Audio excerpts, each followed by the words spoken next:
The window was a square of gray light at the narrow end of the small hotel room. Blake Walker regarded this evidence of another day with an odd detachment. He moved to snub out a cigarette in the tray beside the bed. Then he collected his watch from the table. 6:01, and what he had been waiting for the past hour must be very close now. He pulled his 6 feet of lean muscle and fine bones out of the bed and padded into the bathroom to plug in his razor. From the mirror, his own eyes, tired and dark, stared back at him without curiosity or interest.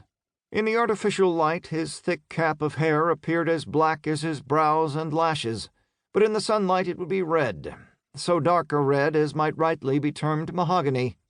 Only his skin was not fair, but a smooth and even brown, as if before birth he had acquired a permanent suntan. Shaving was a perfunctory business, conducted mostly from force of habit, since his area of beard was small and grew slowly. His black brows twisted together now in a familiar frown as he wondered, for perhaps the 1000th time, if he did have Asiatic blood. Only, who had ever heard of a red-haired Chinese or Hindu? Not that he could trace his parentage. Detective Sergeant Dan Walker had brought the resources of an entire city police force to bear on that problem some 20 years ago, after he'd stumbled on the alley baby. Patrolman Harvey Blake and Sergeant Dan Walker had found him, and later Dan had claimed him for a son. But he would always wonder about the 2 years of his life before that. Blake's well-cut mouth became a grim line under the pressure of memory. Sergeant, now Inspector, Dan, going into the First National to buy traveler's checks for that long-awaited trip, running into a hold-up in progress. Dan Walker had been shot down, and it had not lessened Molly's heartache to know that he had taken his killer with him.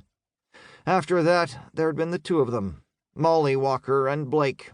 Then Molly went to bed one night and did not awake in the morning. So now he was alone again, cut off from the only security he had known. Blake put down the razor carefully, as if that motion was a part of some intricate and necessary action. His eyes were still on the mirror, but they saw no reflection there, certainly not the lines of tension suddenly aging his face. It was coming. It was very close now. The last time that feeling had driven him into Molly's bedroom and his painful discovery there. Now it was urgently pushing him toward the hall. He listened, knowing of old that there was really nothing to hear. This he could only feel. Then, with quiet cat's feet, he went to the hall door without snapping on the room light. With infinite caution he turned the key and eased the door open. He had no idea of what waited on the other side. He only knew that some action was being so forcibly demanded of him that he could not disobey, even if he wished. For one moment he stared.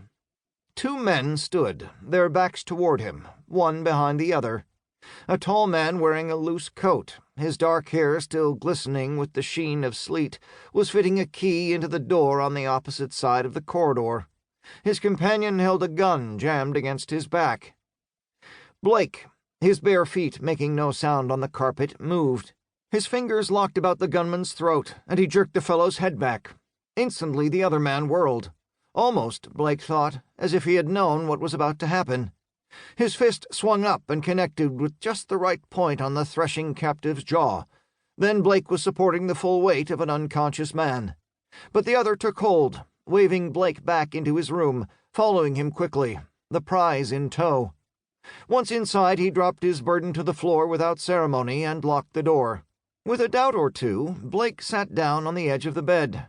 Why so little fuss on the part of the suddenly released prisoner?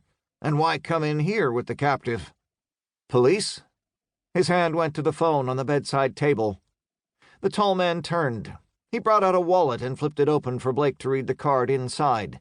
Then the younger man nodded. No police. The other shook his head. Not yet. Sorry to barge in on you, Mr. Walker. Mr. Walker. You helped me out of a tight hole there, but I'll have to ask you to let me handle this my own way. We won't bother you for long. I'll finish dressing. Blake got up.